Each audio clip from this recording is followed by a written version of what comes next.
അതെ, കിച്ചണിൽ ബ്രെഡ് ഇരിപ്പുണ്ടെങ്കിൽ അത് പെട്ടെന്ന് എടുത്തോളൂ. നമ്മൾക്കൊരു കിടിലം ബ്രെഡ് പോള റെഡിയാക്കാം കേട്ടോ. ഇതാ ഞാനൊരു പാക്കറ്റ് ബ്രെഡ് എടുത്തിട്ടുണ്ട്. ഇതിന്നൊരു 5-8 പീസ് ബ്രെഡ് എടുത്തിട്ടുണ്ട്. ഇവിടെ ചെറിയ കഷ്ണങ്ങളാക്കിയിട്ട് ഇതാ ഒരു മിക്സിൻ്റെ ജാറിലേക്ക് ഇട്ട് കൊടുക്കുന്നുണ്ട്. 1 ഗ്ലാസ് പാല് കൂടി ഒഴിച്ചു കൊടുക്കുന്നുണ്ട്. പിന്നെ ഒരു 2 ഏലക്കായ, 4 മുട്ട കൂടി പൊട്ടിച്ചൊഴിക്കുന്നുണ്ട്. എന്നിട്ട് നമ്മൾക്ക് കട്ടൊന്നും ഇല്ലാതെ നല്ല പേസ്റ്റായിട്ട് നല്ല പോലെ തന്നെ ഒന്ന് അരച്ചെടുക്കാം. ഇതുണ്ടല്ലോ ഈവനിങ് സ്നാക്കിനൊക്കെ സൂപ്പറാണ് കേട്ടോ. നമുക്ക് ചായൻ്റെ കൂടെ ഒക്കെ കഴിക്കാൻ. ഇപ്പോൾ റംസാനൊക്കെ അല്ലേ, എല്ലാവരും ഒന്ന് ട്രൈ ചെയ്ത് നോക്കണം കേട്ടോ.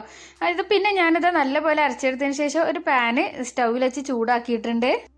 കുറച്ച് നെയ്യാണ് അതിലേക്ക് ഒഴിച്ചു കൊടുത്തിട്ടുള്ളത്. നല്ല പോലെ തന്നെ നെയ്യ് ഇതാ എല്ലായിടത്തും തട്ടുന്ന വിധത്തിൽ നമുക്കൊന്ന് സ്പ്രെഡ് ചെയ്ത് കൊടുക്കാം.